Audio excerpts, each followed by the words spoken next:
Hello everyone. இந்த காணொளியில் சிறுநீர் கழிப்பதற்கான பயிற்சி நிலை 2 குறித்து நாம் பார்க்க இருக்கிறோம். ஏற்கனவே சிறுநீர் கழிப்பதற்கான பயிற்சி நிலை 1 குழந்தைகளை எப்படி பயிற்றுவிக்க வேண்டும் என்று நாம் பார்த்திருக்கிறோம். அந்த பயிற்சி நிலையை நிறைவு செய்த குழந்தைகள் இந்த பயிற்சி நிலைக்குள் அடுத்ததாக செல்லலாம். இதை எப்படி செய்வது என்பதை குறித்து இந்த காணொளியில் நாம் காண்போம். இதற்கான தகுதி என்று பார்க்கும்போது முதல் நிலை பயிற்சி முடித்திருக்க வேண்டும். அதாவது சிறுநீர் கழிக்கும் பயிற்சியில் நிலை 1 முடித்திருக்க வேண்டும். குழந்தைகள் கால அட்டவணையை பின்பற்ற துவங்கி இருக்க வேண்டும். 70% மேலாக குறிப்பிட்ட இடத்திற்கு கொண்டு செல்லும் பொழுது அங்கு சிறுநீர் கழிக்க குழந்தைகள் பழகியிருக்க வேண்டும். இந்த குழந்தைகள் இந்த பயிற்சி நிலை 2 செல்லலாம். அது மாத்திரமல்ல, குழந்தைகளுக்கு 24 மாதங்கள் நிறைவு பெற்றிருக்க வேண்டும். அதாவது 2 வருடங்கள் கடந்திருக்க வேண்டும். அந்த குழந்தைகள் பயிற்சி நிலை 2 தொடரலாம். இந்த பயிற்சி நிலையில் நம் இலக்கு என்னவென்று கேட்டால், சிறுநீர் கழிக்க முன் வெளிப்படுத்த பழக்குவிப்பது. இதற்கு முன்பதாக பயிற்சி நிலை 1 குழந்தைகளை நாம் கொண்டு செல்லும் பொழுது குறிப்பிட்ட இடத்தில் குழந்தைகள் சிறுநீர் கழிக்க பழகியிருப்பார்கள். இப்பொழுது அவர்களுக்கு சிறுநீர் கழிக்கும் அந்த உணர்வு ஏற்படும் பொழுது அதை கழிக்க முன்பதாகவே பெற்றோரிடமோ அல்லது அவர்களை கவனிப்பவர்களிடமோ வந்து வெளிப்படுத்த வேண்டும். அதுதான் பயிற்சி நிலை 2 இலக்கு. இதை எப்படி பயிற்றுவிப்பது என்பதை இப்பொழுது காணலாம். நிலை 1 கூறியது போல் பயிற்சியை தொடர வேண்டும். அதாவது கால இடைவெளி அட்டவணையை பின்பற்றி குழந்தைகள் சிறுநீர் கழிக்க ஆரம்பித்திருப்பார்கள். அதனை தொடர்ந்து செய்து கொண்டு இருக்க வேண்டும். குழந்தைகளை குறிப்பிட்ட இடத்திற்கு அழைத்து செல்லும் முன் அந்த குழந்தையிடம் கேட்க வேண்டும். நீ சிறுநீர் கழிக்க விரும்புகிறாயா? கழிப்பறைக்கோ அல்லது குறிப்பிட்ட இடத்திற்கோ செல்ல விரும்புகிறாயா என்று அந்த குழந்தையிடம் கேட்க வேண்டும். இதை கேட்பதற்கு குழந்தை இதைதான் கேட்கிறார்கள் என்பதை புரிந்து கொள்வதற்கு குறிப்பிட்ட வார்த்தையோ ஒலியோ அல்லது செய்கை அல்லது படம் ஆகியவற்றை நாம் உபயோகப்படுத்த வேண்டும். இதனை குறித்து ஏற்கனவே பயிற்சி நிலை 1 விளக்கமாக பார்த்திருக்கிறோம். எப்படி உபயோகிக்க வேண்டும், எதை உபயோகிக்க வேண்டும் என்று. அவ்வாறு குழந்தைகளிடம் இவற்றை பயன்படுத்தி கேட்க வேண்டும். அப்பொழுதுதான் என்ன கேட்கிறார்கள் என்பதை குழந்தைகள் புரிந்து கொள்ள முடியும்.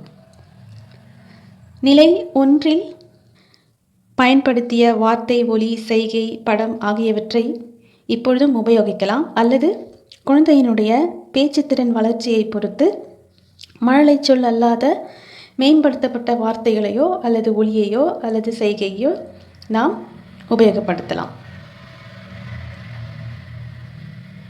அவ்வாறு அந்த குழந்தைகளிடம் கேட்கும்பொழுது சில குழந்தைகள் வெளிப்படுத்துவார்கள், சில குழந்தைகள் வெளிப்படுத்த மாட்டார்கள்.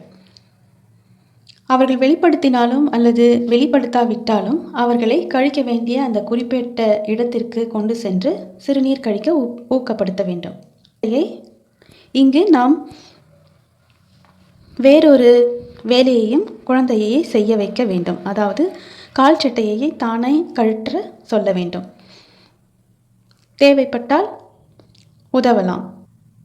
குழந்தை தானாக கால் சட்டையை கழற்ற சிரமப்படும் பொழுது அவர்களுக்கு உதவலாம். ஆனால் அவர்கள் தானாகவே செய்ய நாம் ஊக்கப்படுத்த வேண்டும். அதற்கான பயிற்சியை நாம் அளிக்க வேண்டும். அப்படி செய்யும் பொழுதுதான் அவர்களுக்கு சிறுநீர் கழிக்கும் அந்த உணர்வு ஏற்படும் பொழுது தானாக சென்று கால் சட்டையை கழற்றுவதற்கு உதவியாக இருக்கும். அப்படி செய்த பிறகு அவர்கள் சிறுநீர் கழித்தால் அவர்களை பாராட்ட வேண்டும். இதே போன்று இந்த பயிற்சியை 2 முதல் 3 வாரங்கள் வரை நாம் தொடர்ந்து செய்ய வேண்டும். நிலை 1 மற்றும் நிலை 2 இதற்குரிய வித்தியாசம் என்ன என்று பார்க்கும்பொழுது, நிலை 1 நாம் குழந்தைகளை நாமாகவே கொண்டு சென்று அவ்விடத்தில் விட்டு அவர்களை சிறுநீர் கழிக்க ஊக்கப்படுத்தினோம். நிலை 2 அவர்கள் சிறுநீர் கழிக்க கொண்டு செல்லும் முன்பாகவே அவர்களிடம் நாம் கேட்க வேண்டும். அவர்கள் புரிந்து கொள்கிறவாறு அவர்கள் எழுப்புகிற வார்த்தை, ஒலி, செய்கை, பாவனை அல்லது படம் இவைகளை உபயோகித்து அவர்களிடம் கேட்க வேண்டும். கேட்ட பின்னர் அவர்களை அங்கு கொண்டு செல்ல வேண்டும். இது போன்று செய்யும்போது நாளடைவில் அவர்களுக்கு இதை குறித்து தான் நம்மிடம் கேட்கிறார்கள் என்று புரிந்து கொள்ள முடியும். அதன் பின்பு அவர்கள் அது சிறுநீர் கழிக்கின்ற உணர்வு இருக்கிறதா இல்லையா என்பதை குறித்து அவர்கள் கவனிக்க ஆரம்பிப்பார்கள். அதை பொறுத்து அவர்கள் வெளிப்படுத்தவும் செய்வார்கள். இந்த குழந்தைகள் இதனை வெளிப்படுத்தும் பொழுது சில செய்கை பாவனைகளை கண்டிப்பாக செய்வார்கள். அதனை பயிற்றுவிப்பவர்கள் உன்னிப்பாக கூர்ந்து கவனிக்க வேண்டும். ஒரு சில நாட்களில் அல்லது ஒரு வாரத்திற்குள்ளாக பயிற்றுவிப்பவருக்கு அந்த பாவனை செய்கைகளை, குழந்தைகள் செய்கின்ற அந்த பாவனை செய்கைகளை புரிந்து கொள்ள முடியும். அதாவது குழந்தை சிறுநீர் கழிக்க வேண்டும் என்று செய்கை, பாவனை அல்லது வார்த்தை அல்லது ஒலி எழுப்புகிறதா, அல்லது கழிக்க வேண்டாம் என்று நினைத்து அதற்குரிய ஒலியை எழுப்புகிறதா, அதற்கான வெளிப்பாடுகளை கொடுக்கிறதா என்பதை புரிந்து கொள்ள முடியும்.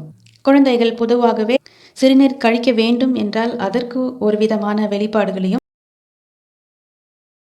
கழிக்க வேண்டாம் என்றால் அதற்கு வேறு விதமான வெளிப்பாடுகளையும் கொடுப்பார்கள். இதனை சில நாட்களில் நம்மால் புரிந்து கொள்ள முடியும். பின்னர் அதற்கேற்றபடி நாம் குழந்தைகளை கொண்டு சென்று பயிற்சி அளிக்க வேண்டும்.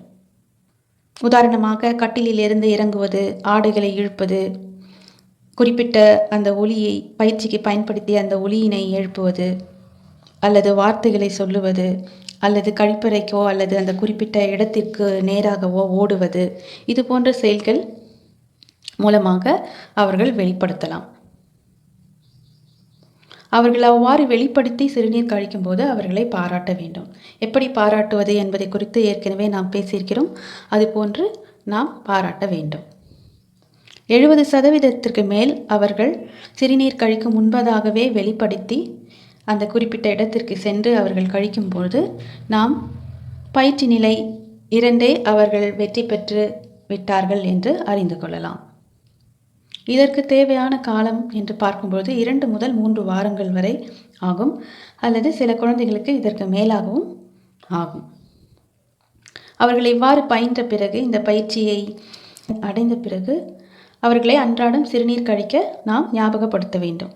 பயின்று விட்டார்கள், அவர்கள் போய் சிறுநீர் கழிக்கிறார்கள் என்று கருதி நாம் அப்படியே அவர்களை விட்டுவிடக்கூடாது. அன்றாட வாழ்வில் இது ஒரு பகுதியாக இருக்க வேண்டும். அதற்கு அவர்களை நாம் அன்றாடம் சிறுநீர் கழிக்க ஞாபகப்படுத்தி கொண்டே இருக்க வேண்டும். இது சிறுநீர் கழிக்கும் பயிற்சி நிலை 2. நாம் மீண்டும் சிறுநீர் கழிக்கும் பயிற்சி நிலை 3 குறித்து அடுத்து வரும் காணொளியில் காண்போம். அதில் குழந்தைகளை எப்படி பயிற்றுவிப்பது என்பதை குறித்து பார்ப்போம். இந்த குழந்தைகள் இதில் வெற்றி பெற்ற பயிற்சி நிலை 2 வெற்றி பெற்ற குழந்தைகள் பயிற்சி நிலை 3 செல்லலாம். ஏதாவது சந்தேகங்கள் இருந்தால் அல்லது ஆலோசனைகள் தேவைப்பட்டால் கீழ்கண்ட மின்னஞ்சலில் தொடர்பு கொள்ளலாம்.